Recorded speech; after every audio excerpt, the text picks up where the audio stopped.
प्रजापति ने यह जो शिव है लोकपालों की कीर्ति को धूमिल कर रहा है। क्या कहा है?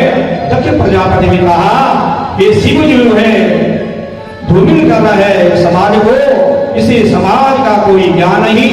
और मैंने अपने पिता ब्रह्मा जी के कहने पर जो इस मरकट लोचन को जो है अपनी मृग लोचने का विवाह जो है इसके साथ कर दिया। इस प्रकार जो है विचार करें, दक्ष प्रजापति की बड़ी गलती कर दी है कि मैंने अपनी जो है लाडली बेटी मृगलोचनी पुत्री का विवाह जो है इस मरकट के साथ कर दिया।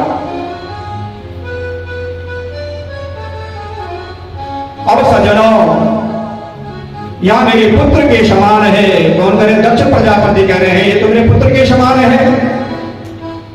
यह प्रेतों का निवास स्थान शमशान में रहता है और भूत प्रेतों के साथ जो है पागलों के जो समान नंग धड़क भड़कता रहता है। और आप जानते भगवान शंकर के जो है शरीर में जो भस्म रमाई हुई है ताकि शमशान की है। तो दक्ष प्रजापति इस प्रकार की निंदा कर रहे हैं कि मेरे से बड़ी गलती हो गई, भूल हो गई, जो मैंने अपनी सुंदर कन्या का विवाह जो है इस शमशान में रहने वाले के साथ जो है कर दिया है। और वंडों की माला पहनता है, इसका नाम तो शिव है, परंतु यह पूरा का पूरा अशिव है। ऐसे शब्दों का प्रयोग जो है दक्ष प्रजापति जी कर रहे हैं। इसके लिए भगवान शंकर के, लेकिन शंकर भगवान पर जो है कोई प्रभाव नहीं पड़ता है। जो सज्जन होता है, विद्वान होता है, उसे मान सम्मान की कोई भूख नहीं होती है। शंकर भगवान जी जो है चुपचाप बैठे हैं। लेकिन एक नीति है कुछ लोगों की अलग, यदि हम बोल रहे हैं और जिसको सुना रहे हैं, जिसने बोल रहे हैं वो चुपचाप बैठा हुआ है, तो हमारी बुद्धि वहां पर जो है ये भी कहती है सोच ये जो मेरे से क्या है डर रहा है। तो जैसे भगवान शंकर जो है चुपचाप बैठे हुए हैं, दक्ष प्रजापति अनाप शनाप जो है पुत्रा है, जो मर्जी बोल रहे हैं, लेकिन शंकर भगवान सज्जनों शांत चित्त होकर जो है बैठे हैं। इस प्रकार बुरा भला कहने पर जो है भगवान शंकर जब जो है शांत बैठे रहे तो उनका क्रोध और बढ़ गया। इसका दक्ष प्रजापति का। क्यों? कि शंकर भगवान जो है चुपचाप बैठे हुए हैं। उसने भगवान शंकर को शाप दे दिया किसी दक्ष प्रजापति ने कि आज से इसे इंद्र उपेंद्र आदि देवताओं के साथ यज्ञ में भाग नहीं मिलेगा। दक्ष प्रजापति ने शंकर भगवान को शाप दे दिया इंद्र उपेंद्र के साथ वैसे यज्ञ में कोई भाग नहीं मिलेगा। इस प्रकार का सज्जनों दक्ष प्रजापति ने शाप दे दिया। प्रजापति के इस प्रकार शाप देने पर जो है नंदीश्वर को बहुत क्रोध आया। और आप जानते हैं कि नंदी जो है भगवान शंकर की सवारी है। और आप लोग देखते हुए चिंतन कीजिएगा कि जब मंदिरों में जाते हैं पहले द्वार पर प्रवेश के समय क्या नंदी जी विराजमान है। और हमें जब कोई अरदास निवेदन प्रार्थना करनी होती है, हमारी कोई मांग होती है, तो हम लोग क्या है नंदी के कान पर भी बोलते हैं। इस प्रार्थना को जो है भगवान शंकर तक जो है पहुंचा और पहुंचाते हैं और सभी भक्तों की मनोकामना क्या है पूर्ण हो जाती है। नंदीश्वर को बहुत क्रोध आ गया जब जो है दक्ष प्रजापति ने शाप दे दिया शंकर भगवान को। उसने कहा दक्ष तू बहुत देर से जो है बकरे के समान बक रहा है, मैं तुझे शाप देता हूं कि शीघ्र ही तेरा सिर बकरा जैसा हो जाए। शाप दे दिया। पहले जब विवाद होता था चाहे राक्षसों में हो देवता में हो तो सापा सापी होती थी, कोई मारपीट नहीं होती थी। तो जैसे दक्ष प्रजापति ने भगवान शंकर को शाप दिया कि जो भी यज्ञ होगा इंद्र उपेंद्र उसमें आपका जो भाग नहीं मिलेगा। ठीक सज्जनों उसके बदले में नंदीश्वर ने भी जो है दक्ष प्रजापति को साफ दे दिया कि दक्ष प्रजापति आप जो है बकरे के समान बक रहे हैं, इसलिए क्या है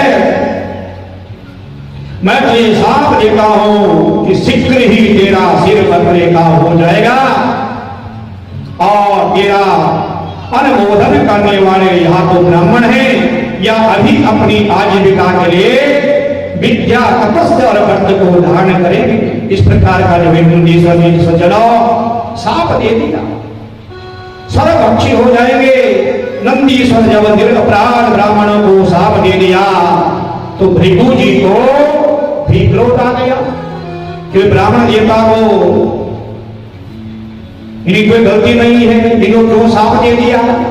तो वहां पर जो है क्या है भृगु जी भी पहुंचे हैं और भृगु जी को क्रोध आ गया, इन्होंने भी सिद्ध गणों को साप दे दिया कि आज से जितने भी भगवान शंकर के अनुयायी होंगे सोचाचार से रहित हो जाए, जटा भस्म अस्थि आदि को धारण करे और मदिरा आदि नशीली पदार्थों का जो है सेवन करे। इस प्रकार से जो है साप दे दिया किसने, भृगु जी ने। सज्जनों जब वहां साता सापी होने लगी तो भगवान शंकर उठे और वहां से जो है चले प्रस्थान कर गए। उन्होंने कैलाश की पार्वती को कुछ भी नहीं बताया है, कोई कथा कथा नहीं सुनाई कि वहां पर क्या हुआ है। दक्ष प्रजापति ने जब उनका अपमान किया भगवान शंकर का, जब इस बात के कई दिन जो है बीत गए और ब्रह्मा जी ने दक्ष प्रजापति को प्रजापतियों का अधिपति बना दिया तो उसका अभिमान और बढ़ गया। उसने भगवान शंकर को अपमानित करने के लिए जो है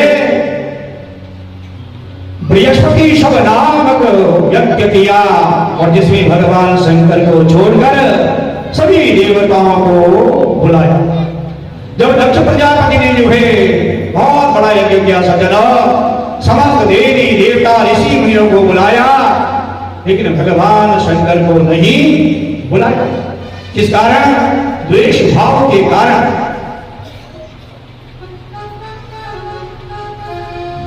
और जब देवता जो है यज्ञ सभी देवता सज जो यज्ञ में जा रहे थे अपने अपने विमानों पर बैठकर कैलाश की ओर से जाने लगे तो माता सती ने पूछा देवताओं तुम सब कहां जा रहे हो।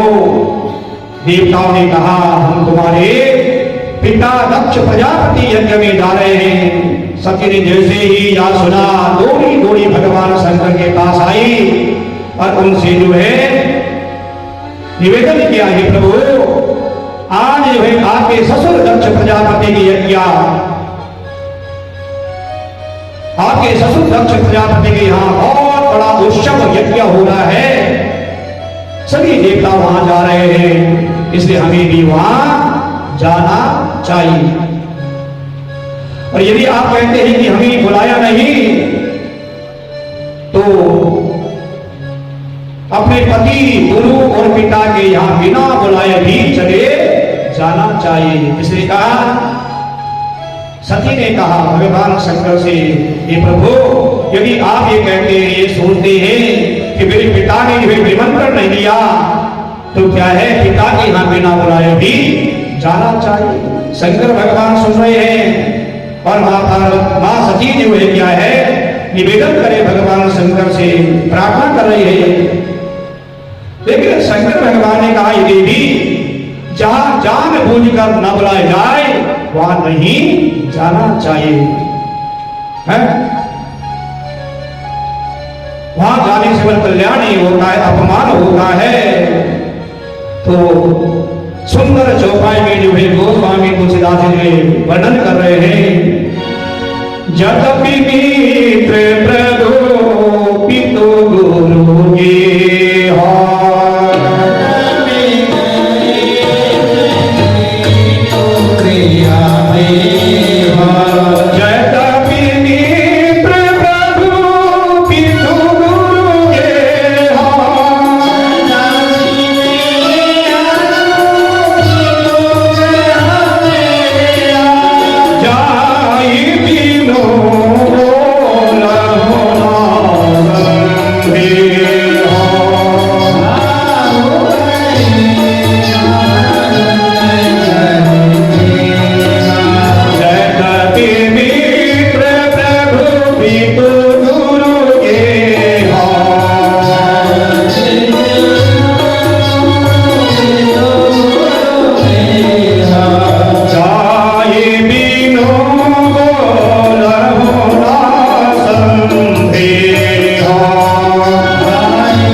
जाने में क्या है, अमंगल होता है, कल्याण नहीं होता है, अपमान होता है?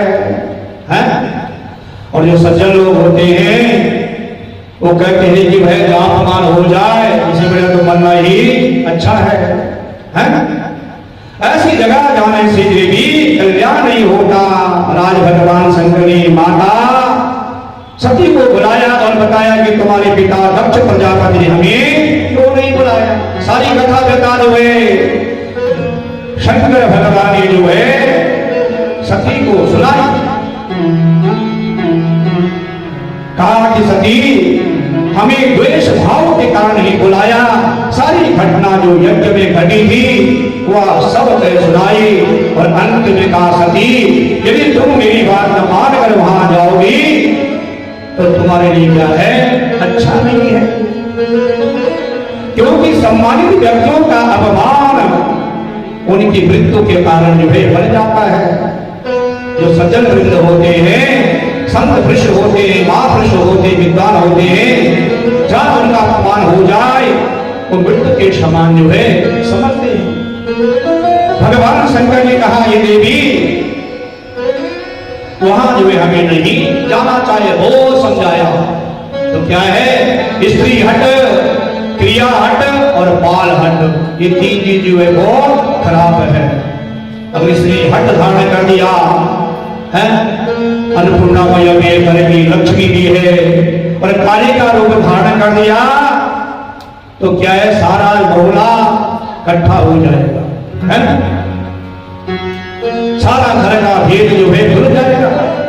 फिर उसी प्रकार से जो बाल हट क्या है, जो बच्चा जो जिद कर ले कि मुझे ये चाहिए तो देना ही पड़ेगा। तो ये तीन हट बहुत खराब है, स्त्री हट, बाल हट और क्रिया हट। भगवान शंकर ने बहुत समझाया सती को, लेकिन जो है सती के मन में क्या है, बुद्धि में जो है भगवान शंकर की बात नहीं बैठी। इस प्रकार कहकर सज्जनों भगवान शंकर मौन हो गए और माता सती को जब पिता का प्रेम याद आया, इसलिए याद आया कि मेरा पिता जो है मेरे से कितना स्नेह करता, कितना लाड़ प्यार करती है बचपन में, तो सारा स्मरण आया, याद आया सती को, है? और द्वार पर जो है, द्वार से बाहर आती है, अंदर से बाहर, बाहर से अंदर, है? जाए भी तो मुश्किल, न जाए भी मुश्किल, दुविधा में पड़ गए सती। फाटक लाती और भगवान शंकर का जब स्मरण होता तो द्वार के अंदर आ जाती, और जब पिता का लाड़ प्यार याद आता है तो बाहर आ जाती है। उन्होंने पिता के यहाँ जाने का निर्णय कर दिया। इसलिए सती ने एक मन बना लिया, विचार बना लिया कि मुझे अपने पिता के यज्ञ में जाना चाहिए, फैसला ले लिया।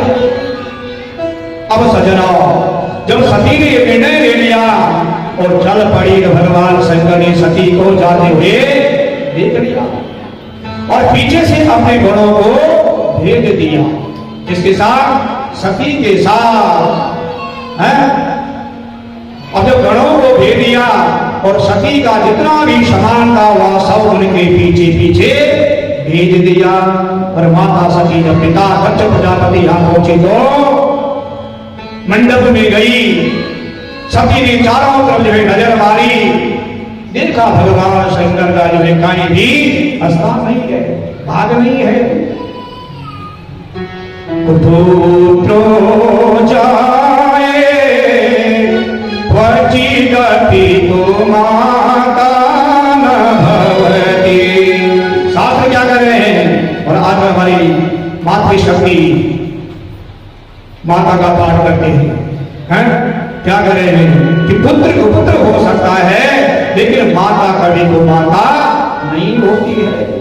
जैसी सती मंडप में प्रवेश करती है, नजर वाले तो शंकर भगवान का कहीं भाग नहीं, स्थान नहीं है, माता केवल प्रेम से मिलती है ना? पिता जो है नजर मिलाने को तैयार नहीं, बहन जो है हंसी उड़ा रही है कि बिना बुलाए ही चल पड़ी। लेकिन मां की ममता देखो, मां जो सती को गले से लगाती है, बड़े प्रेम से, रिश्ते से। तो शास्त्र कह रहे हैं कि पुत्र जो है पुत्र हो सकता है, परंतु माता सजनों कभी को माता नहीं हो सकती। माता जो है बड़ी दयावान, शीतल है, ये समझाने जो है 5 उंगली बराबर है, ठीक उसी माता के लिए भी ऐसा ही है कि चाहे कोई बच्चा अनपढ़ हो, विद्वान हो, निर्धन हो, धनवान हो, लेकिन उसने क्या सब सम्मान है। ये है मां की ममता। 3 ऋण हमारे ऊपर है, देव ऋण, ऋषि ऋण और पितृ ऋण, है ना। अभी श्राद्ध पक्ष निकले, उसमें कथा हुई थी। तो माता पिता, शास्त्र कह रहे हैं कि माता पिता की जितनी सेवा कर ले उसे ऋण होना बड़ा असंभव है, मुश्किल है। सेवा तो आज क्या कर सकते हम, समय नहीं किसी के पास, समय का बड़ा अभाव है। लेकिन इतना जरूर कहूंगा कि जीते जी जो है एक मीठी वाणी का प्रयोग हम कर सकते हैं माता पिता के साथ, है? बच्चा जितना बड़ा हो जाए, लेकिन माँ बाप के लिए क्या है, वो बच्चा ही रहता है। चाहे बूढ़ा हो जाए उतना स्नेह ही करती है, बचपन से लेकर और बुढ़ापे तक, है? तो इसलिए सज्जनों शास्त्र कह रहे हैं कि पुत्र हो सकता है, परंतु माता कभी को माता नहीं होती है। कहने का भाव ये कि सती जब मंडप में गई तो क्या माँ जो है बड़े प्रेम से जो है सती को गले लगाती है, प्रेम से मिलती है, और कोई नहीं मिला। और बहन हंसी उड़ाने लगी कि बिना बोला ही चल पड़ी। सज्जनों अब क्या हुआ, बिना बुलाकर ही आ गई, बहन कह गई है, और माता सती ने उनके कहे हुए का बुरा नहीं माना। जब बहनों ने जो है ये कहा कि वह बिना बोले ही चल पड़ी, सती पे सब कोई असर नहीं पड़ा, कोई प्रभाव नहीं पड़ा, है?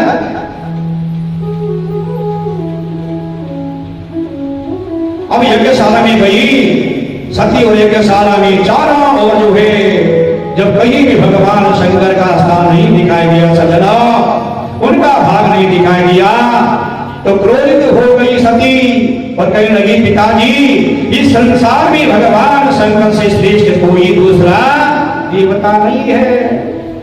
सती कह रहे पिता को, ये पिताजी आपने अच्छा नहीं किया है, जो भगवान शंकर का जो है अपमान किया है वे स्वभाव के कारण। इसलिए शास्त्र के माध्यम से मैं हर कथा में कहता हूं कि सज्जनों का, महापुरुषों का, विद्वानों का कभी अपमान नहीं करना चाहिए। सती ने भी उसी प्रकार समझाया कि पिताजी आपने अच्छा नहीं किया है, संपूर्ण पाप ताप संताप नष्ट हो जाते हैं, और आप उन्हीं भगवान शंकर से जो है द्वेष भाव कर रहे हैं, ये आपने अच्छा नहीं किया। तो सज्जनों धर्म कहता है कि जहां स्वामी की निंदा हो रही हो, वह यदि जो है सामर्थ्य न हो तो कान बंद कर दे, जवाब देने की शक्ति न हो।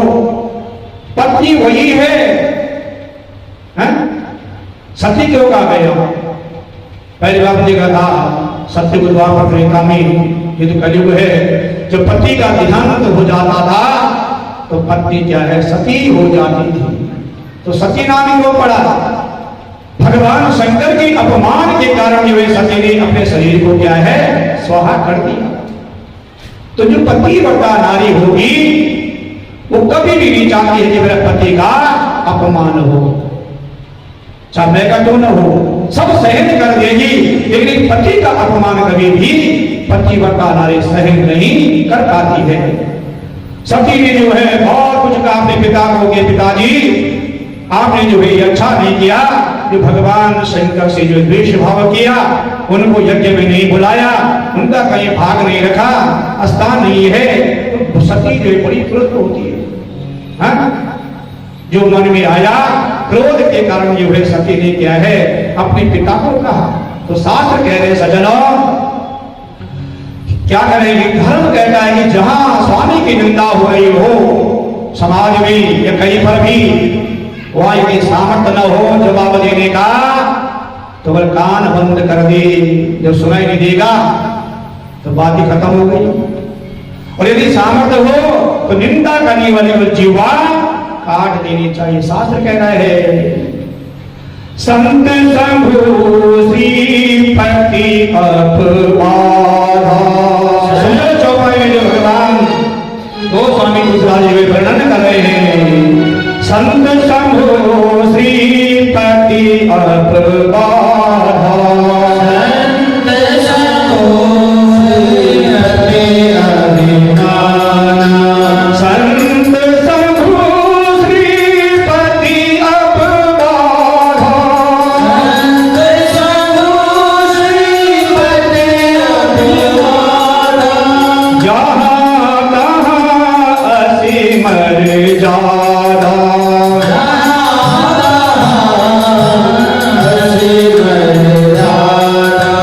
संत शंभु श्रीपति अपवादा, संत शंभु श्रीपति अपवादा, जहाँ तहाँ असीमर जादा,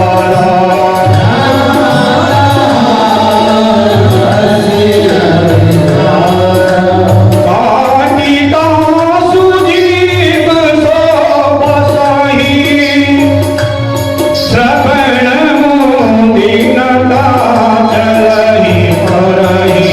सती कह रहे हे पिताजी, मैं अपनी जिह्वा नहीं काट सकती आपकी, हैं, और नहीं यहाँ से जा सकती हूँ, क्योंकि कैलाश में जो है कभी भगवान शंकर ने विनोद में ही मुझे दक्ष कुमारी या दक्ष नंदनी कहकर पुकारा, पुकार लिया तो वह मृत्यु के समान हो जाएगा।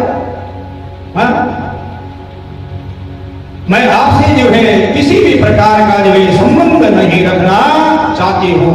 देखो, एक पति के अपमान के कारण जो सती करे है पिताजी आपने अच्छा नहीं किया है, द्वेष भाव किया है, इसलिए मैं आपसे क्या है कोई भी संबंध नहीं रखना चाहती हूँ। इसे कहते हैं पतिव्रता नारी। सती भी हो गई और पिता से भी कह रहे हैं कि मैं आपसे जो है कोई संबंध नहीं रखना चाहती हूँ, इसलिए आपसे जो है उत्पन्न शरीर को ही मैं त्याग दूंगी। सती कह रहे सजना, और ऐसा कहकर माता सती उत्तर की तरफ जो है मुंह करके बैठ गई और भगवान शंकर का ध्यान किया और योग अग्नि के द्वारा अपने शरीर का जो है त्याग कर दिया। बोले सती मैया की जय। सती के देह त्याग को जब सिर गणों ने देखा सुना तो यज्ञ विध्वंस करने लगे। जो गण जो है भगवान शंकर ने जो है सती की रक्षा के लिए भेजे थे साथ में, जैसे गणों को अवगत हुआ तो गणों ने क्या किया, यज्ञ विध्वंस करना प्रारंभ कर दिया। और अपघाति रक्ष यदि मंत्रों से यज्ञ में पूर्णाहुति दी, जिसे विभु नामक देवता वहां से प्रकट हो गए और उन्होंने जलती हुई लकड़ी से सिर गणों पर ऐसा प्रहार किया कि सब जो है भाग खड़े हो गए। और सजनों, जब देवर्षि नारद के द्वारा जो है भगवान शंकर ने सती के देह त्याग का समाचार सुना, क्रोधित हो गए। भगवान शंकर का कोई अपराध करे उसे तो वे क्षमा कर देते हैं, परंतु उनके भक्तों का जो अपराध करता है उसे भगवान शंकर कभी क्षमा नहीं करते हैं।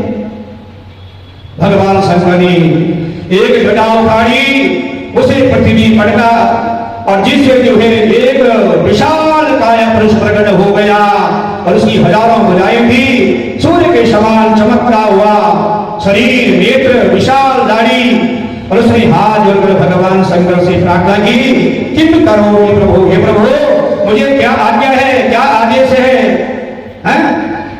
दक्षसायज्ञम जहि। भगवान शंकर ने कहा कि आप जो है यज्ञ के सहित दक्ष प्रजापति को जो है नष्ट कर दो। बोले जो है शंकर भगवान की। शंकर भगवान ने जो है उस वृक्ष को जो है आज्ञा दे दी कि आप जो है दक्ष प्रजापति से यज्ञ से जो है क्या है नष्ट कर दो।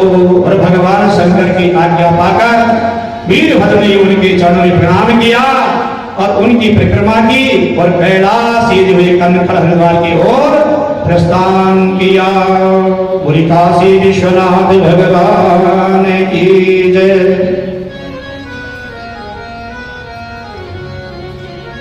आइए भाव से श्रद्धा से यहाँ पर एक भजन और फिर कथा में प्रवेश करेंगे।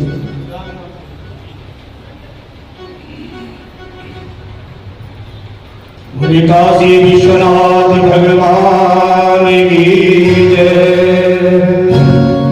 राम नाम के ही मोती में बिखराऊं गली गली, ले लो रे कोई राम का प्यारा सो जाओ गली गली।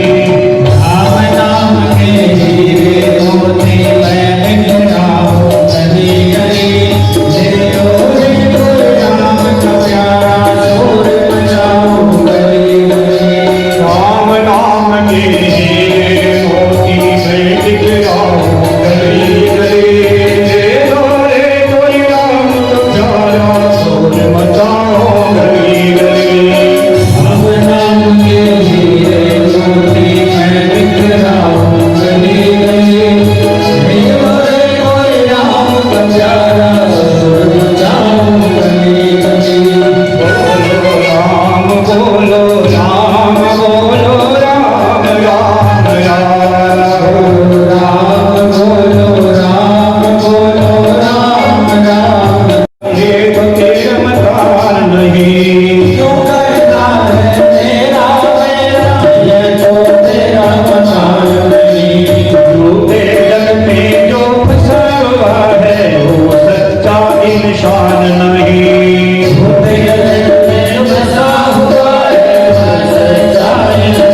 और व्यथा जो है कभी समाप्त होने वाली नहीं है, ये तो चलती रहेगी।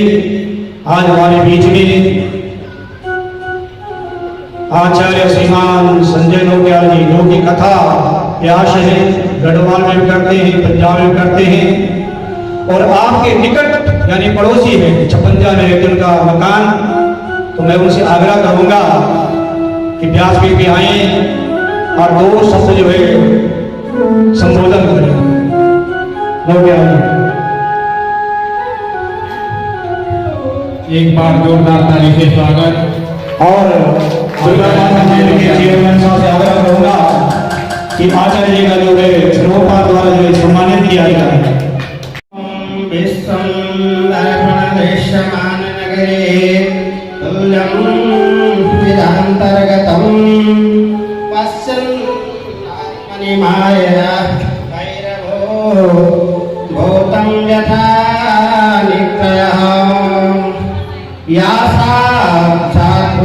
प्रबोध समये स्वात्मान में स्वात्वयं तस्मै श्री गुरुमूर्तये नमैदं श्री दक्षिणामूर्तये।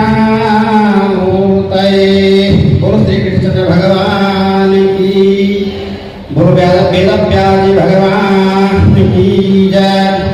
प्रातस्मरणीय, वंदनीय, पूजनीय अखिल ब्रह्मांड नायक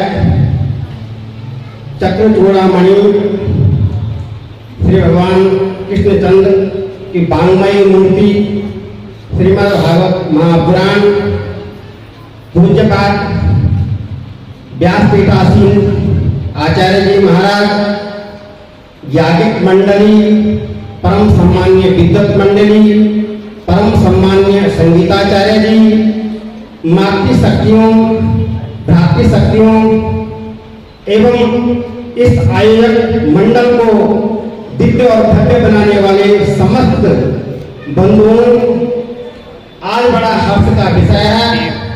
हमारे 6 फेज में और 56 सेक्टर में कंबाइंड सेक्टर है। हमें श्री पूज्य व्यास जी के मुखारबिंद से श्रीमद् भागवत कथा सुनने का अवसर मिला है। ये अवसर ऐसा नहीं मिलता है। जन्मांतर, अभी व्यास जी ने पहले भी कहा था कि जन्मांतरे भवे पुण्यम तदा भागवतम लभेत। एक जन्म के पुण्य से भागवत कथा सुनने और करने को नहीं मिलता है।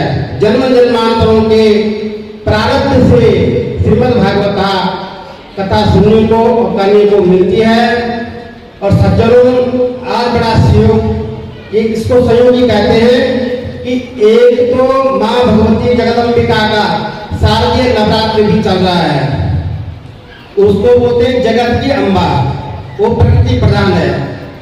और एक जो है जगदम्बा के प्रांगण में ही श्रीमद् भागवत महापुराण का वाचन किया जा रहा है। दूसरा सहयोग ये है। और तीसरा सहयोग ये है कि हमारे पूज्य व्यास जी का नाम भी जगदम्बा है। तो माँ भगवती प्रकृति प्रधान है और भगवान वेद व्यास जी की वाणी के द्वारा यह कथा सुनने को और करने को मिल रहा है। मैं माँ भगवती से प्रार्थना करता हूँ पूज्य व्यास जी के परिवार में उत्तरोत्तर वृद्धि हो। आप जो लोग सभी यहाँ पे आए हैं, माँ भगवती का आशीर्वाद आपके ऊपर, परिवार के ऊपर बना रहे। और जिस कामना के साथ आप यहाँ पर आए हैं, भगवान आपको दिन दुगनी रात चौगुनी धन से तरक्की दे। और समस्त आयोजक मंडलों को मैं हार्दिक अभिनंदन करता हूँ, स्वागत करता हूँ, जिनके माध्यम से ये पांडाल भव्य एवं दिव्य बनाया गया है। इसी कामना के साथ मैं अपनी वाणी को विश्राम देता हूँ। बोलो वेद व्यास जी भगवान की जय। क्या करें साथ कि जब जन्म जन्मांतर के पुण्य होते सज्जनों, तब जाकर ऐसे विद्वानों का जो है आगमन होता है। हमारे आचार्य जी जो है उत्तराखंड के निवासी है और वर्तमान समय में आपके पड़ोस से 56 में का घर है और प्रसिद्ध कथावाचक है, विद्वानों के शिरोमणि है। इनके लिए मेरे बात में शब्द नहीं है, जितनी बड़ाई करो कम है। छात्रों के साथ से हो, कर्मकांड से हो, कथावाचक से हो और बड़े विनम्रता से सरल स्वभाव के धनी और व्यवहार कुशल के धनी है।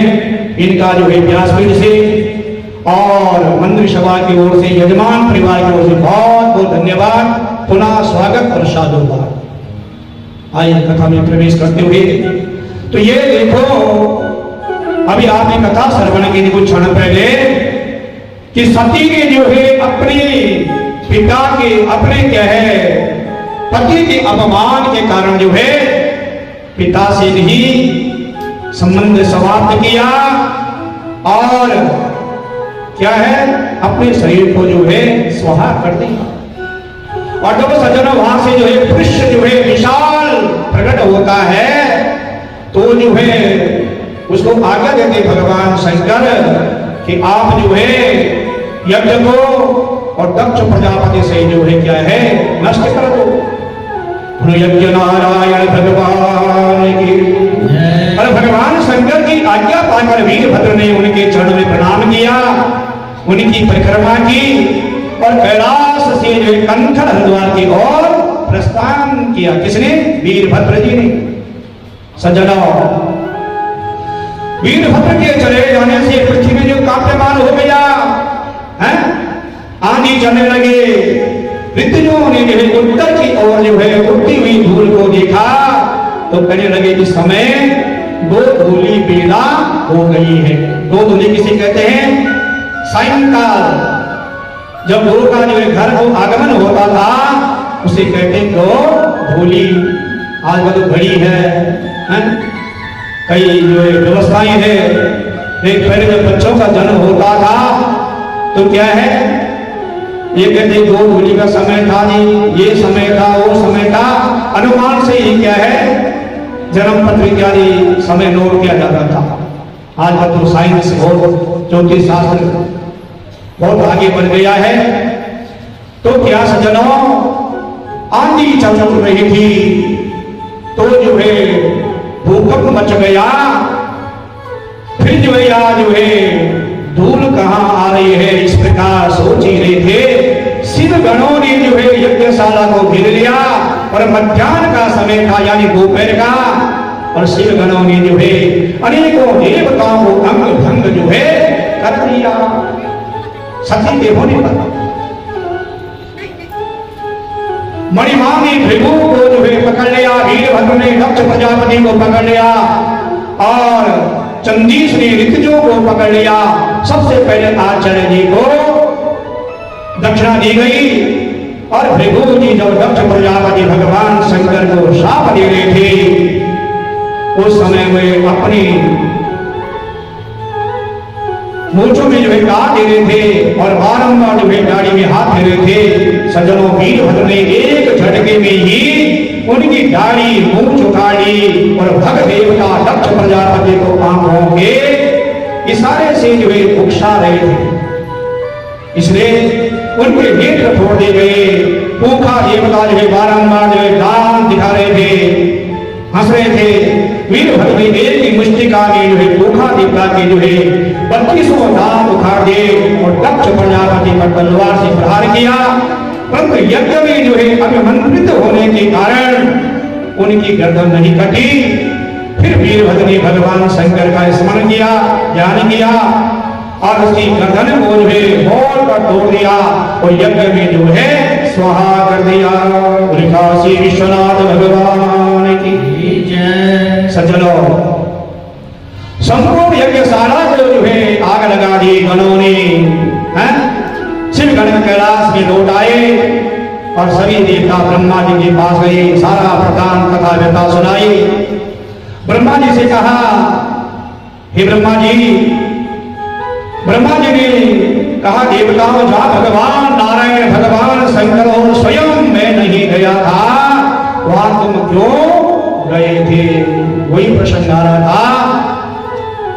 भगवान शंकर ने सती को बहुत समझाया कि नहीं जाना चाहे हैं, तो सती जब गई तो ये सब हाल यहाँ हो गई।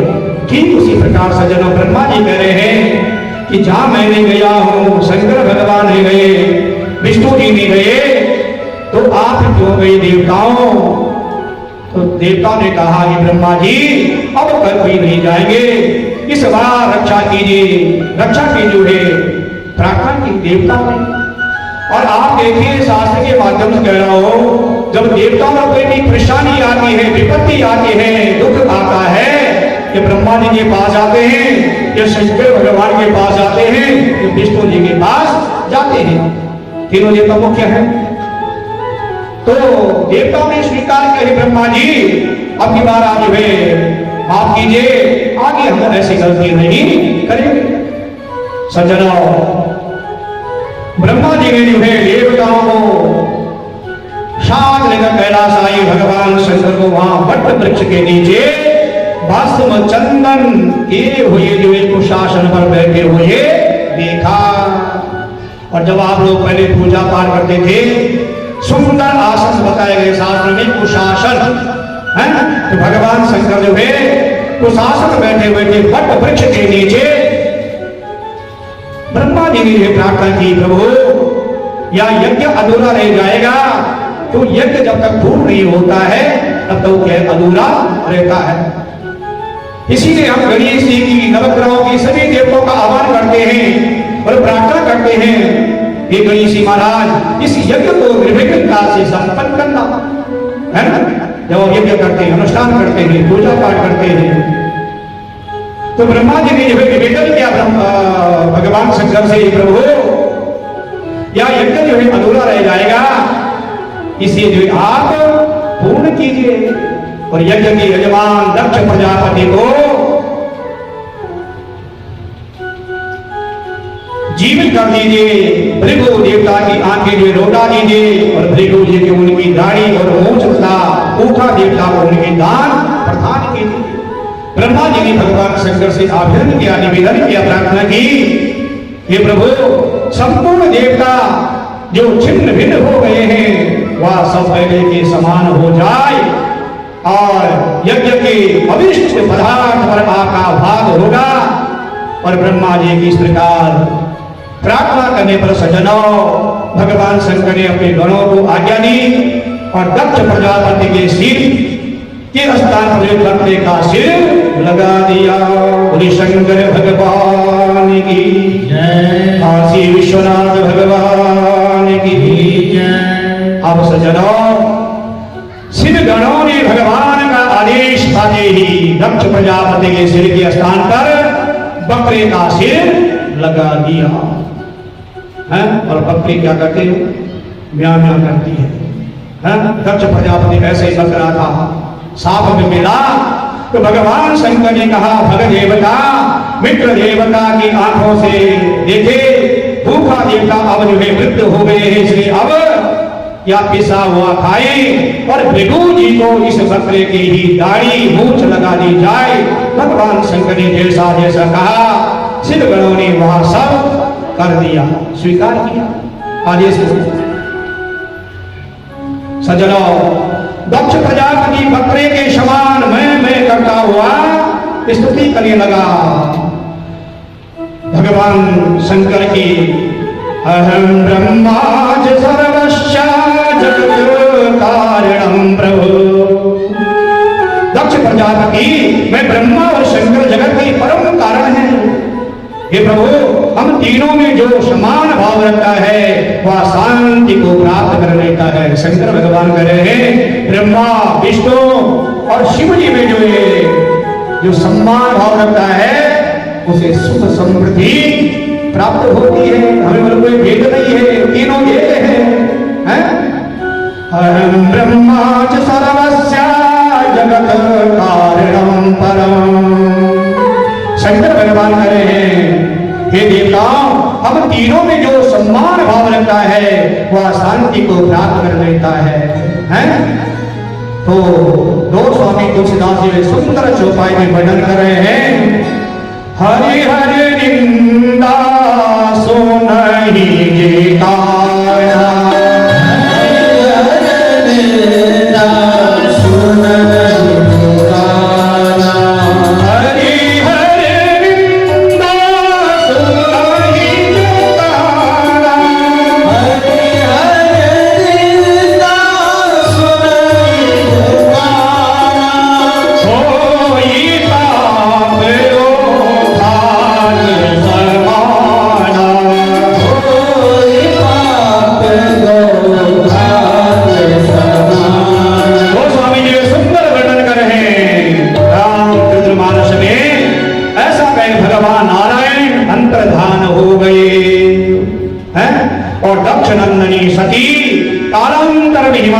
पत्नी मैना के घर से फिर उत्पन्न हुई और भगवान शंकर जी की तपस्या करो ने फिर बर रूप में पुनः प्राप्त कर लिया है? जैसे रुक्मणी ने जो भगवान शंकर मन से ही पत्नी के रूप में जो है माना था, सती होने के बाद भी जो है फिर जो है यमाना के घर मैना के घर में जन्म लिया और पुनः यानी फिर जो है भक्ति करने के बाद भगवान का चिंतन करने के बाद सजनों भगवान शंकर को ही पति रूप में क्या है प्राप्त किया। बोले काशी विश्वनाथ भगवान की आइए।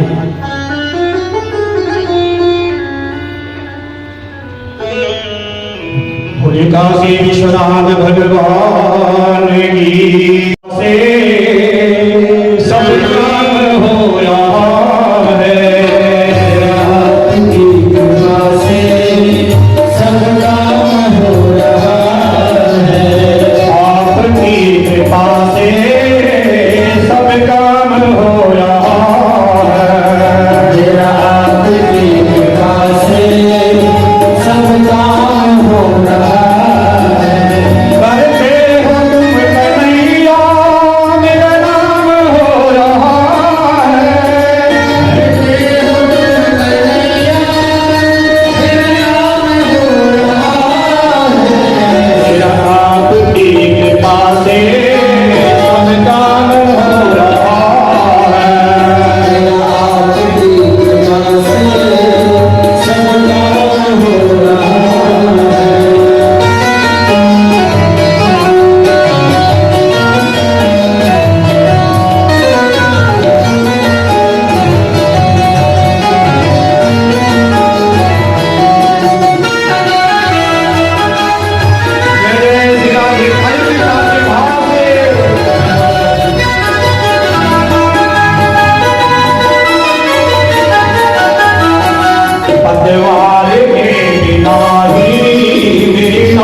सती ने जो है पुनः जो है भगवान का चिंतन किया और फिर जो है भगवान शंकर को पति रूप में प्राप्त किया है?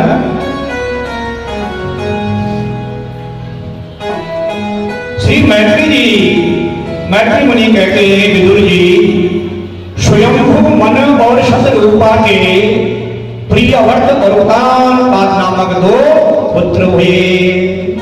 उतान उत्कृष्ट युक्त पाद संतति ध्रुवो यशसा उतान पाद।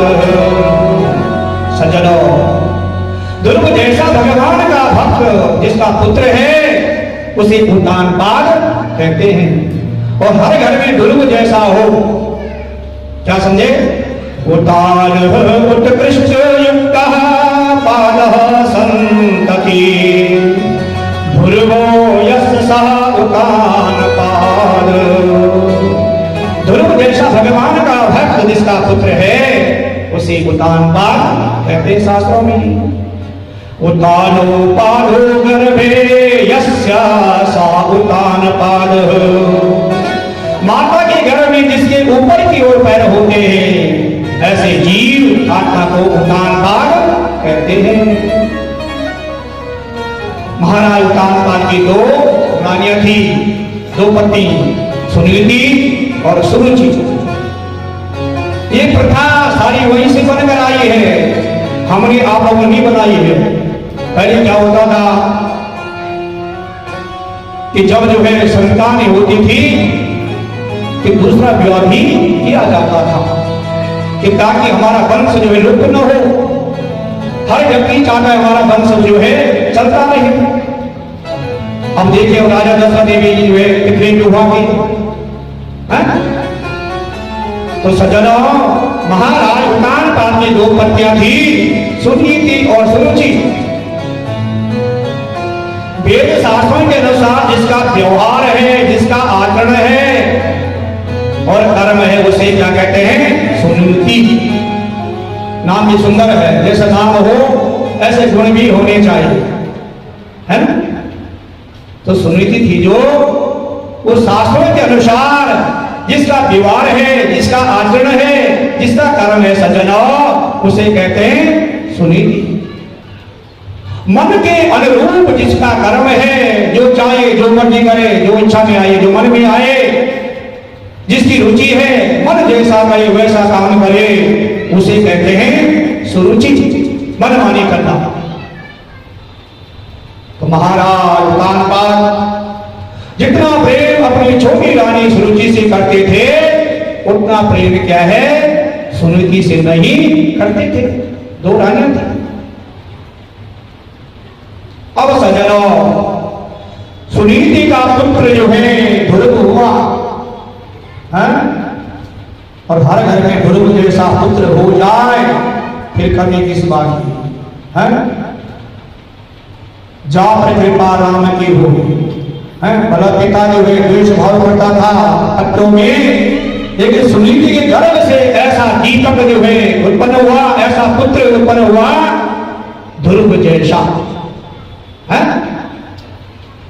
अब सज्जनों महाराज उत्तानपाद जितना प्रेम अपनी छोटी रानी सुरुचि से करते थे, उतना प्रेम जो है क्या है सुनीति से नहीं करते थे। सुनीति का पुत्र ध्रुव हुआ, और जब आपकी आचरण वेद शास्त्रों के अनुरूप होंगे तो आपकी संतान क्या सज्जनों ध्रुव जैसे होंगे। सुरुचि का पुत्र उत्तम हुआ, ध्यान से सुनिए, सुनीति का पुत्र क्या हुआ? ध्रुव हुआ। सुरुचि का पुत्र क्या है? उत्तम हुआ। अब जो है सुरुचि का पुत्र उत्तम हुआ, और जब आप मन रूप मन को अच्छे लगने वाले कर्म करेंगे तो उसका फल देखने में उत्तम तो होगा, लेकिन विनाशकारी भी होगा। तो शास्त्र कहते हैं कि अल्प यानी जो क्षणिक सुख होता है वो सदैव कष्टकारी होता है। तो एक दिन सज्जनों महाराज उत्तानपाद सुरुचि के पुत्र उत्तम को गोद में लेकर प्यार करे थे, जैसे आप लोग करते हैं अपने बच्चे को, है? हर माता पिता जो है बच्चे से बड़ा स्नेह होता है, प्रेम होता है, लाड प्यार करते हैं बचपन से लेकर, और बच्चा सा बूढ़ा हो जाए, लेकिन माँ बाप के लिए क्या है वो बच्चा ही है। तो क्या हुआ? राजा उत्तानपाद जो है उत्तम से क्या है गोद में बैठाया और स्त्री करे थे, लाड प्यार करे थे।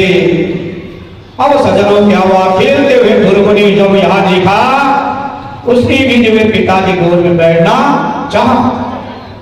अधिकार दोनों का था, पिता दोनों का एक है, मां अलग अलग है?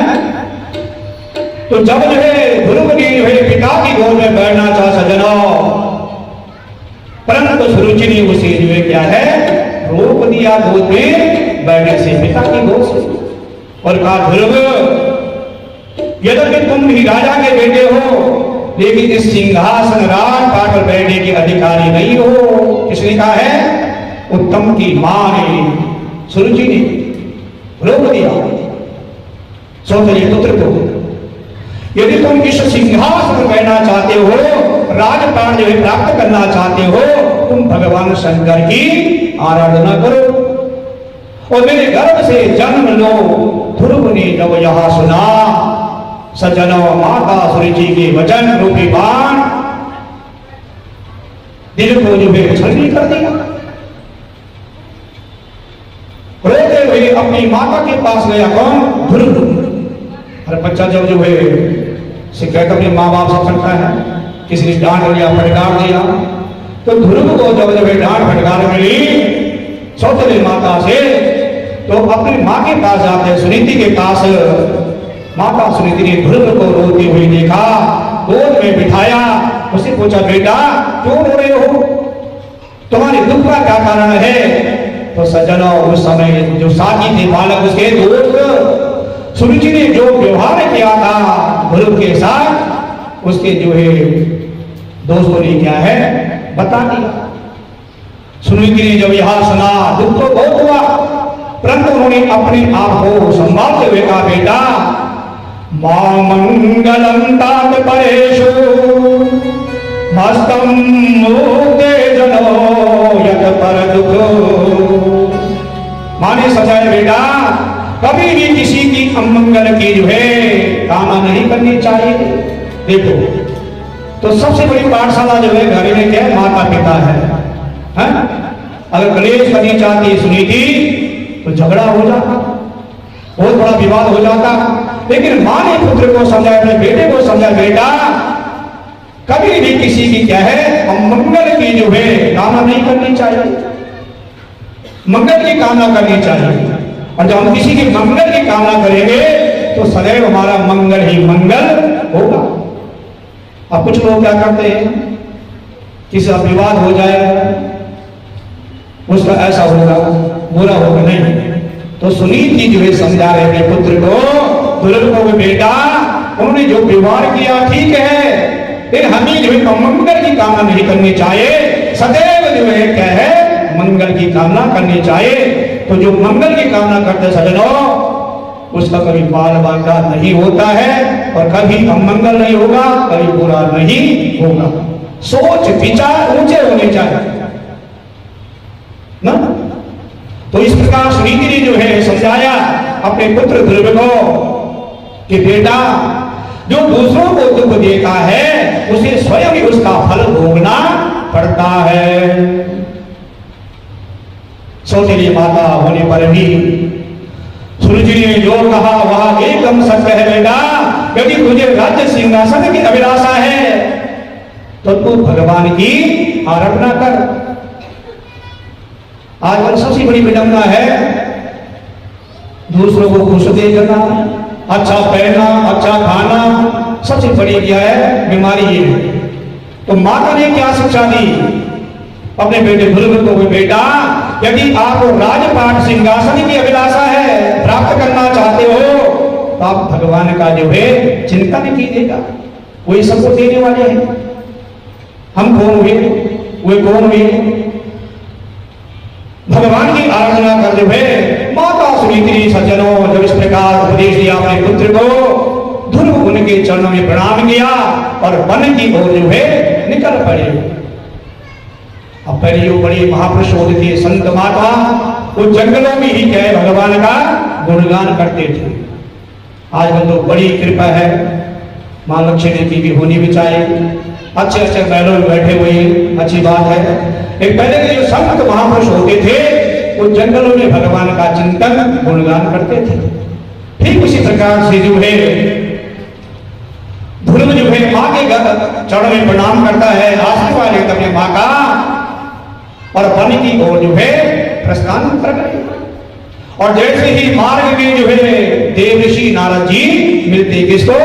ध्रुव को। उन्होंने पूछा बेटा इस प्रकार निर्जन वन में अकेले कहां जा रहे हो? किसने पूछा? नारद जी ने। हैं? ध्रुव से कहा बेटा कहां जा रहे हो? ध्रुव ने कहा कि मेरी सौतेली मां ने मेरा अपमान किया है, इसलिए मैं राज सिंहासन की इच्छा से भगवान की आराधना करने जा रहा हूं जंगल में। देवर्षि नारद ने कहा बेटा इस अवस्था में क्या अपमान, क्या सम्मान, इसलिए अपने घर को लौट जाओ, क्योंकि जिस परमात्मा को प्राप्त करना चाहते हो बेटा उन्हें पाना जो है अत्यंत कठिन है, सरल नहीं है। नारद जी समझा रहे हैं ध्रुव को उन्हें प्राप्त नहीं कर पाते। ध्रुव ने कहा, मुनिवर, सौतेली माता के वचन रूपी बाणों से मेरा हृदय छलनी हो गया, जिसके कारण आपका उपदेश मेरे हृदय में नहीं ठहरता, नहीं बैठता। मेरा बाल जो है प्रश्न करना चाहते हैं तो मेरा उपदेश, मुझे उपदेश दीजिए, अन्यथा मुझे जो है आपकी कोई आवश्यकता नहीं है। इसे कहते हैं बाल हट। है कुछ क्षण पहले मैंने समझाया था कि बाल हट बहुत खराब चीज है, स्त्री हट। देवर्षि नारद ने कहा, ध्रुव, इस दृढ़ संकल्प को देखा जब नारद जी ने ध्रुव का, तो कहने लगे, अहो तेज क्षत्रियाणाम मान भंग महिषा बालोपेयम हृदयादत्ते यस्समातुरशर्वच। जब नारद जी ने जो ध्रुव का हट देखा तो सज्जनों, नारद जी ने कहा, हो इस क्षत्रिय कुमार के तेज को तो देखो, जो थोड़ा भी जो है मान भंग नहीं सह सकता। धन्य है ये बालक जिसका इस प्रकार दृढ़ संकल्प है। देवर्षि नारद ध्रुव को उपदेश दिया, ततात गच्छ भद्रं ते यमुनायास्ततं शुचि पुण्यं मधुवनं यत्र सानिध्यं नित्यदाहरे। नारद जी ने उपदेश दिया ध्रुव को, बेटा तुम पवित्र यमुना के तट में मधुवन चले जाओ, जहां भगवान श्री हरि नित्य निवास करते हैं। हट देखा नारद जी ने, ये उपदेश दिया, ध्रुव आप जो वहां क्या है, जाइए वहां यमुना के निर्मल जल में स्नान करना, आसन लगाकर प्राणायाम करना और भगवान की मानसी पूजा करना। मानस मन ही मन में, कायिक वाचिक और मानसिक। नारद जी ने जो है ध्रुव को उपदेश दिया, बेटा वहां आसन लगाना और मानसिक रूपता से जो है भगवान का ध्यान करना, चिंतन करना, गुणगान करना और ओम नमो भगवते वासुदेवाय का जाप करना। ओम नमो भगवते वासुदेवाय, ओम नमो भगवते वासुदेवाय, ओम नमो भगवते वासुदेवाय,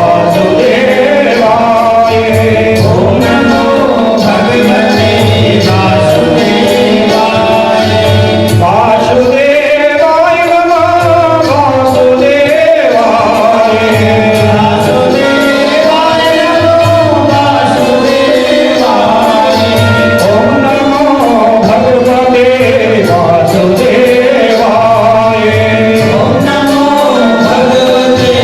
वासुदेवाय नमः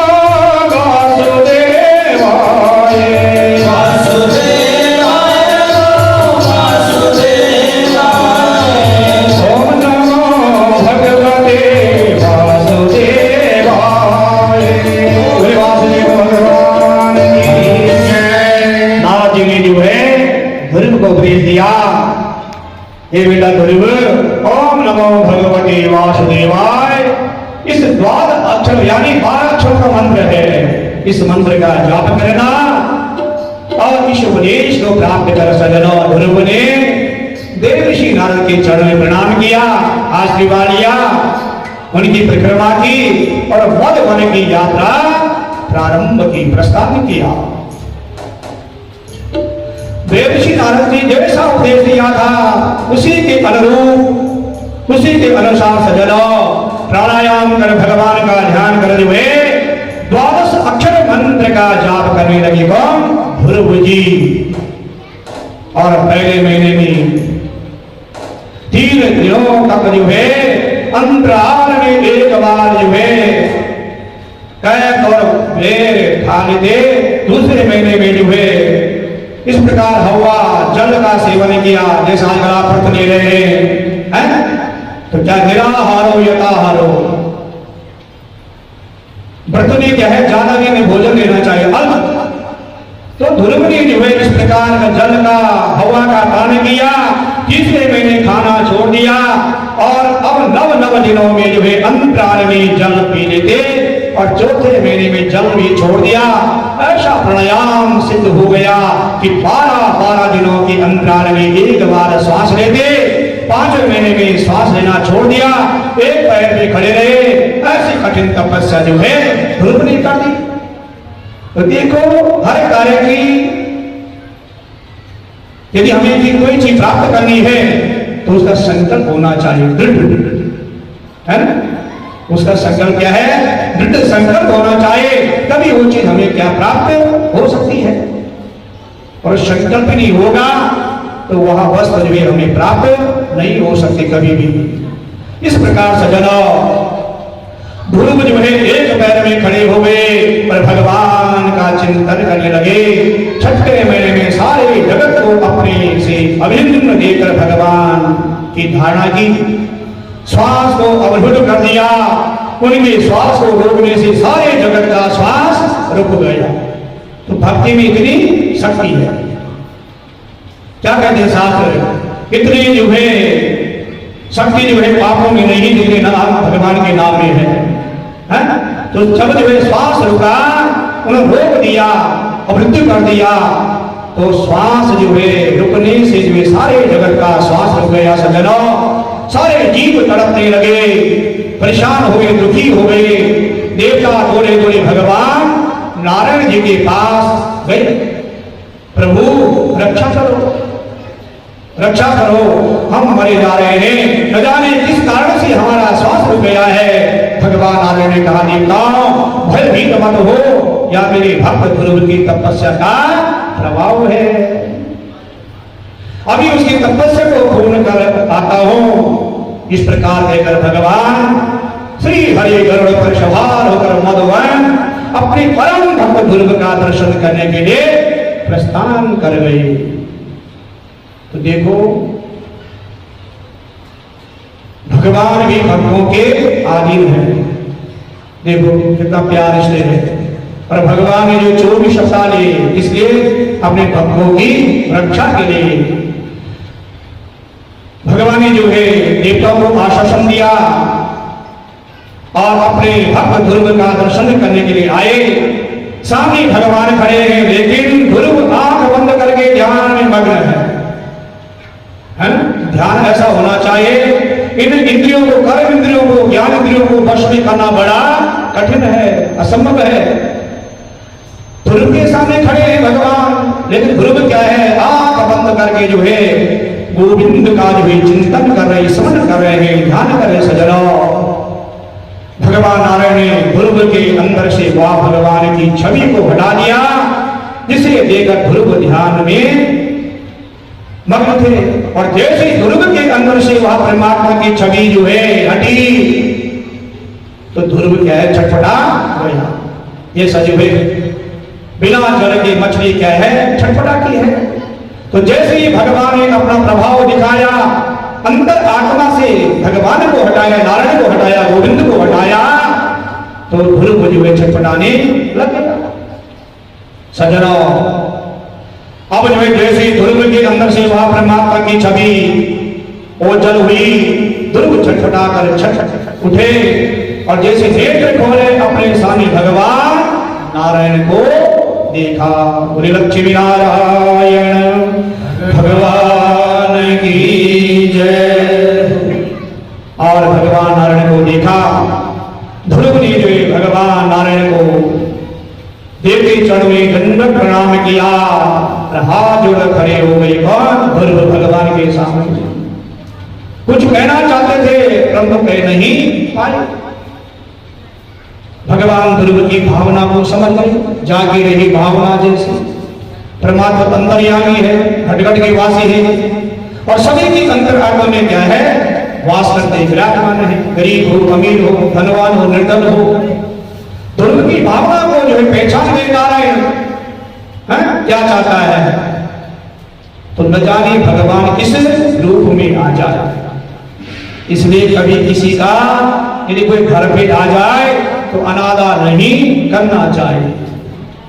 तो नारायण जो है भगवान नारायण जो है ध्रुव की जो है मन की भावना को पहचान गए, जान गए कि ध्रुव जो है क्या चाहता है। ध्रुव ने तपस्या क्यों की? सजनों, स्पर्श बालम कृपाय कपोले, अपना ज्ञानमय संग ध्रुव के कपोल यानी सिर में स्पर्श किया, जिससे ध्रुव में समस्त विद्याएं प्रकट हो गई। हाथ जोड़कर उन्हें स्तुति की। किसने की? योऽन्तः प्रविश्य मम वाचमिमां प्रश्नोक्ता। स्तुति की भगवान नारायण की। प्रभु, आपने मेरे अंतःकरण में प्रवेश किया और मेरे सोए हुए वाणी को जगाया है। कौन करे? ध्रुव कह रहे हैं, प्रभु आपने ही मेरे अंतःकरण में प्रवेश किया, मेरे सोई हुई वाणी को सजीव किया तथा आप ही हाथ पैर कान और त्वचा आदि इंद्रियों को चेतना प्रदान करते हैं। हे प्रभु, मैं आपको बारंबार प्रणाम करता हूँ। किसने कहा? ध्रुव जी ने नारायण की स्तुति की। भगवान का बेटा ध्रुव, मैं तुम्हें हृदय के संकल्प को जानता हूँ। तुम जिस पद को प्राप्त करना चाहते हो उसे आकर किसी ने प्राप्त नहीं किया और मैं तुम्हें वह ध्रुव पद जो है प्रदान कराता हूँ। ये आशीर्वाद नारायण भगवान ने जो है ध्रुव को दे दिया। ये बेटा, ये पद किसी ने प्राप्त नहीं किया, लेकिन मैं इस पद को आपको प्राप्त कराऊंगा। गुरु नारायण भगवान की जय। अब सज्जनों, जो त्रिलोकी से ऊपर है और जिसकी सप्त ऋषि गण परिक्रमा करते हैं, उससे पूर्व तुम जो है 33 वर्षों तक धर्म पूर्व पृथ्वी का पालन करो और अंत समय में तुम मेरा स्मरण कर मुझे प्राप्त कर लोगे। किसने कहा? नारायण भगवान ने ध्रुव को कहा। ऐसा कहकर भगवान नारायण जो है अंतर्धान हो गए और ध्रुव अपने नगर में लौट आए। महाराज उतान कार्य जैसे ही यहाँ सुना वे भक्त ध्रुव आ रहे हैं, उनकी अगवानी के लिए, सम्मान के लिए, सत्कार के लिए जो है नगर से बाहर निकल आए और जैसे ध्रुव को देखा रथ से कूद पड़े, ध्रुव को गोद में बिठाया और ध्रुव ने अपने माता पिता के चरणों में प्रणाम किया और नगर में बड़ा भारी स्वागत सत्कार हुआ।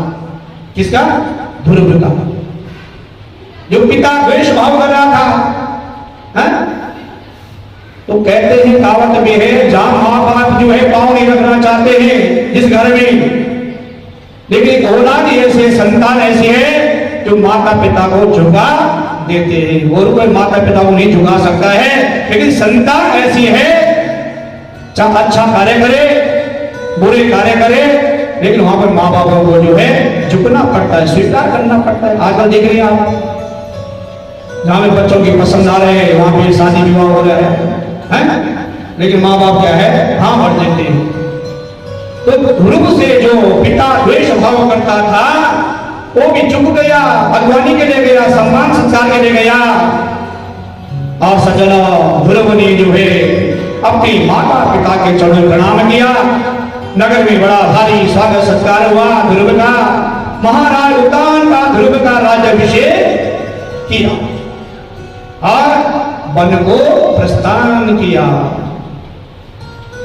पहले द्वेष भाव करता था उतान का राजा अपने पुत्र से, सुनीति के बेटे से, लेकिन जब जो है भगवान की भक्ति प्राप्त हो गई, भगवान का आशीर्वाद प्राप्त हो गया, तो फिर क्या है?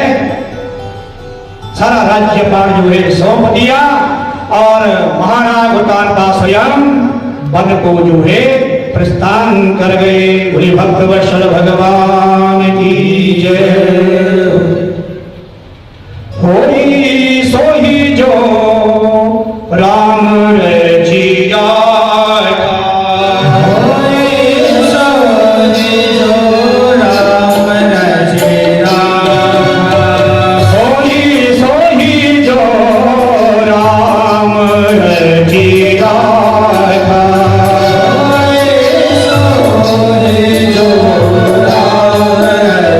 Yeah.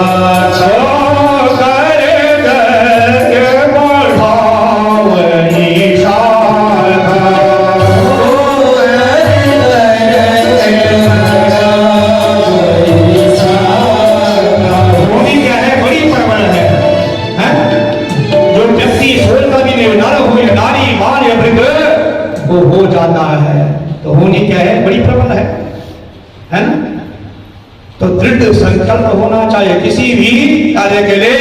और जब दृढ़ संकल्प हमारी अंतर आत्मा से निकल जाएगा, उसे पाने में कोई भी मुश्किल नहीं आएगी। संकल्प होना बहुत जरूरी है। तो सज्जनों, महाराज उतानपा ने ध्रुव का राज्याभिषेक दिया और स्वयं वन को चले गए, प्रस्थान किया। ध्रुव ने प्रजापति शिशुपाल की पुत्री भूमि से विवाह किया, जिसे कल्प और वस्त्र नामक दो पुत्र जो है उत्पन्न हुए। उनकी दूसरी पत्नी वायु पुत्र हीला से जो है उत्कल का जन्म हुआ, और भाई उत्तम का अभी विवाह नहीं हुआ था। एक बार शिकार के लिए वन में गए, सौतेली माँ का बेटा उत्तम है, तो उन्हें जो है एक बलवान यक्ष ने उनका जो है वध कर दिया। मां क्या चाह रही थी कि राजपाट मिल जाए, लेकिन भगवान को यह मंजूर नहीं था। है ध्रुव का देखो भगवान को प्राप्त कर दिया, माता पिता का आशीर्वाद प्राप्त कर दिया, राजपाट प्राप्त कर दिया, और जो मां चाह रही थी कि मेरा बेटा जो है राज सिंहासन बैठे, वो क्या है देखो, न पढ़ लिख पाया, न भगवान को प्राप्त कर पाया, न मां बाप का आशीर्वाद प्राप्त किया, और मृत्यु को प्राप्त हो गया। है? तो जो क्षणिक सुख होता है, अल्प सुख होता है सज्जनों, वो सदैव जो है कष्टकारी होता है। माने जो बहुत बड़ा प्रपंच रचा था, बड़ी नीच होती, अब क्या हुआ, एक बार शिकार के लिए वन में गए, सुरुचि का बेटा उत्तम और बलवान यक्ष ने उनका जो है वध कर दिया। माता सुरुचि जब उत्तम को ढूंढने निकली, तो सज्जनों एक वन में आग लगी थी, जिसे उसी में जलकर जो है अपने प्राण त्याग दिए। बंधु निधन सुनी उपजा क्रोधा, बंधु बनी भाई भ्राता, जैसे ही ध्रुव ने सुना बड़े क्रोध हो गया। बंधु निधन सुनी उपजा क्रोधा, ध्रुव ने अपने भाई उत्तम की मृत्यु का समाचार सुना, बड़ी भारी सेना लेकर यक्षों पर आक्रमण किया और अनेक व्यक्तियों का संहार किया। इन अपराध यक्षों को मारते हुए देख स्वयंभू मनु को दया आ गई। उन्होंने ध्रुव से कहा, नन्वे कस्यपराधेन प्रशंसाद बहो भता। स्वयंभू मनु ने कहा, बेटा जो तुमने किसी एक यक्ष के अपराध के कारण बहुत से अपराध यक्षों का संहार किया, मारा है, तुम जैसे भगवत प्राप्त भगवान भक्त के लिए यह मार्ग उचित नहीं है। स्वयं ने कहा, मैं अपराध एक नहीं किया, लेकिन तुमने जो है कई यक्षों को जो है वध कर दिया, ये आपको शोभा नहीं देती है। तितिक्षया करुणया मैत्र्या चापिल जंतुषो समस्तेन च सर्वात्मा भगवान संप्रसीदते। भगवान श्री हरि को अपनों से बड़े के प्रति शीलता, छोटों के प्रति दया और बराबर वालों के साथ मित्रता और समस्त जीवों पर सम्मान का व्यवहार करते हैं। जैसी भावना भगवान के, ऐसा व्यवहार भी हमारा होना चाहिए संसार में, जगत में, तभी हमारा क्या है मंगल होगा। स्वयं मनु ने जो ध्रुव को समझाया, बेटा सम्मान व्यवहार होना चाहिए, और जिस राजा के राज्य में प्रजा दुखी हो वो नरकगामी होता है। आज वो कोर्ट कचेरी है, जज फैसला करते हैं। वे पहले आप जानते थे कि राजा लोग ही निर्णय करते थे, दंड भी देते थे। तो स्वयं को मनु ने समझाया ध्रुव को, बेटा ये आपको शोभा नहीं देती। एक यक्ष का वध करने के बाद आपने कई यक्षों का जो है वध कर दिया, संहार कर दिया है, ये उचित नहीं है। बेटा ध्रुव, तुम्हारे भाई को मारने वाला कुबेर का अनुचर यक्ष नहीं है, क्योंकि मनुष्य के जन्म मरण का सजनों वास्तविक कारण जो है काल है। कोई किसी को नहीं मार सकता है, लेकिन काल कब दबोच दे ये हमें सब पता है कि मृत्यु निश्चित है। जब जिसको भगवान ने जन्म दिया है उसकी मृत्यु भी निश्चित है और मृत्यु के बाद पुनः जन्म भी अवश्य है। स्वयं को मनु ने समझाया, बेटा ध्रुव, मनुष्य के जन्म मरण का वास्तविक कारण वे काल है? जैसे आज में शत्रु पीछा कर रहे हैं, ऐसा काल कब दबोच दे किसी पे गारंटी नहीं है। उसका भाग्य ही है, वह काल ही इस जगत की सृष्टि करता है, इसका पालन करता है और अंत में इसका जो है संहार करता है। स्वयं को मनु ने जो है ध्रुव को समझाया कि बेटा तुमने यक्षों का संहार कर भगवान शंकर के भक्त कुबेर काज में अपराध किया है, इसलिए तुम्हें उनसे क्षमा मांगनी चाहिए। और यदि गलती हो जाए, एक शिक्षा दीक्षा में शास्त्रों से मिलती है, पुराणों से मिलती है, ग्रंथों से, वेदों से मिलती है। जैसे आपने कथा सुनी राजा परीक्षित की, उसे पश्चाताप किया कि ऐसा दंड मिले मुझे कि भविष्य में आने वाले समय ऐसी गलती कोई न करे। तो यदि हमसे जान बूझ कर अनजाने में गलती भी हो जाती है, उसे स्वीकार करने में ही लाभ है। तो स्वयं मनु जी जो है ध्रुव जी को समझा रहे, बेटा तुमने यक्षों का संहार कर भगवान शंकर के भक्त कुबेर का अपराध किया, इसलिए तुम्हें जो उनसे क्षमा याचना करनी चाहिए।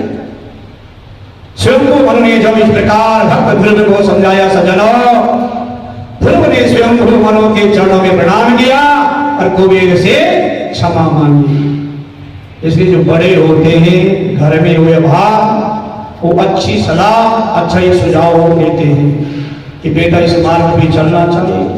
स्वयं मनु ने जैसा सुझाव दिया ध्रुव को, ध्रुव ने स्वीकार किया और क्षमा याचना। सत्य को स्वीकार करने में कोई हर्ज नहीं है ना? इस प्रकार भक्त ध्रुव को समझाया। ध्रुव ने स्वयं मनु के चरणों में प्रणाम किया, कुबेर से क्षमा मांगी और अपने नगर में लौट आएगा ध्रुव जी। धर्मपूर्वक 36,000 वर्षों तक राज्य करने के बाद सज्जनों, अंत में अपना राज उत्कल को सौंप कर जो है बद्रिका आश्रम चले आए, भगवान का चिंतन करने, गोविंद का स्मरण करने, ध्यान करने, और वहां भगवान का भजन करने लगे।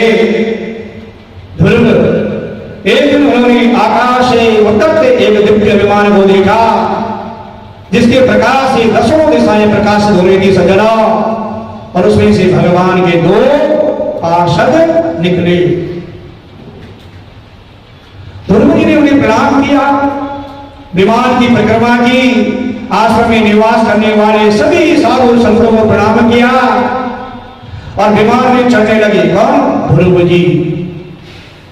उसी समय दक्षिण दिशा से मृत्यु देवता आ गई। काल का वास का है दक्षिण दिशा की। दक्षिण दिशा जैसे ही मृत्यु देवता आए, उन्होंने कहा, महाराज मेरा वर्ण किए बिना इस पृथ्वी से कोई जीव नहीं जा सकता है, मेरी आज्ञा से, इजाजत से। ध्रुव ने कहा, मैं तुम्हें स्वीकार करता हूं। मृत्यु देवता ने कहा, आप भगवान के अनन्य भक्त हैं, मेरे सिर पर पैर रखकर आप इस विमान में जो है बैठिए। देखो, तो जो भगवान के भक्त, मृत्यु क्या, उनका कोई कुछ नहीं बिगाड़ सकता है, जिसमें भगवान का हाथ है, भगवान का आशीर्वाद है। मृत्यु पदम दत्ता, मृत्यु के सिर पर पैर कर ध्रुव जी विमान पर चढ़ गए सज्जनों। और जब विमान आगे चलने लगा, ध्रुव जी ने कहा, रुको, मैं अपनी मां को साथ ले जाना चाहता हूं।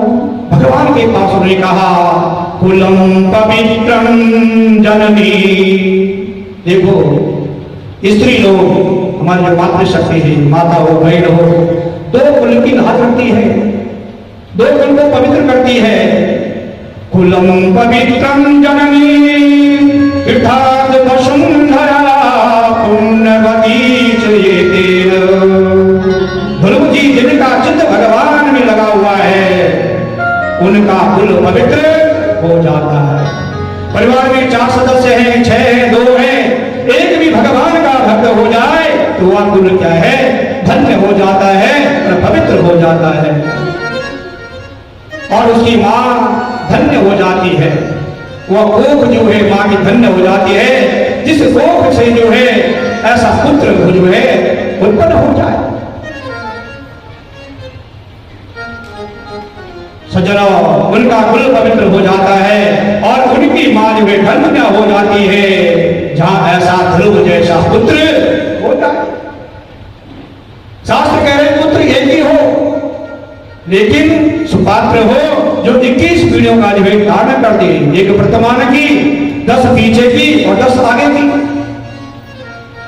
कई पुत्रों से कोई वो नहीं है, पुत्र हो एक हो, सुयोग्य हो, सुपात्र हो, जो माता पिता का नाम रोशन करे और अपने पितरों का जो है धारण करे।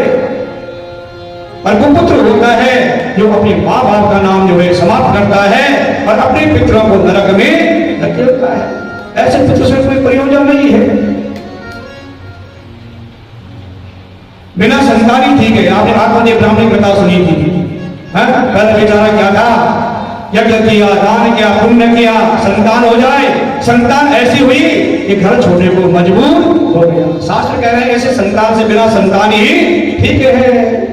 तो सज्जनों, ध्रुव जैसा पुत्र हो जाए वो कुल भी धन्य हो जाता है, पवित्र हो जाता है और उस मां की कोख भी क्या है, धन्य हो जाती है। जहां उस भक्त का जन्म होता है वहां की भूमि तीर्थ स्वरूप हो जाती है। और तुम जैसे भक्तों की जो मां हो वह पीछे कैसे रह सकती है, ध्रुव को समझाया। वहां देखो, वह आगे आगे जो विमान जा रहा है उसमें आपकी मां है। सो कुल धन्य उमा सुन जगत को जस पुनी। सुंदरकांड में है, सभी लोग पढ़ते हैं। सो कुल धन्य उमा सुन जगत को जस पुनी। श्री रघुवीर परायण जी नर उपज बिनी। ध्रुव जी ने त्रिलोक को पार कर जो है सप्त ऋषि मंडल से ऊपर ध्रुव पद को प्राप्त किया। बोले भक्त ध्रुव भगवान की जय। यहाँ पर भजन हो जाए। कथा तो वाली बहुत विस्तार है, समय का ध्यान रखना जरूरी है, क्योंकि जो हमारी मातृशक्ति जो है उनका जो घर में और कार्य भी है, बढ़ते भी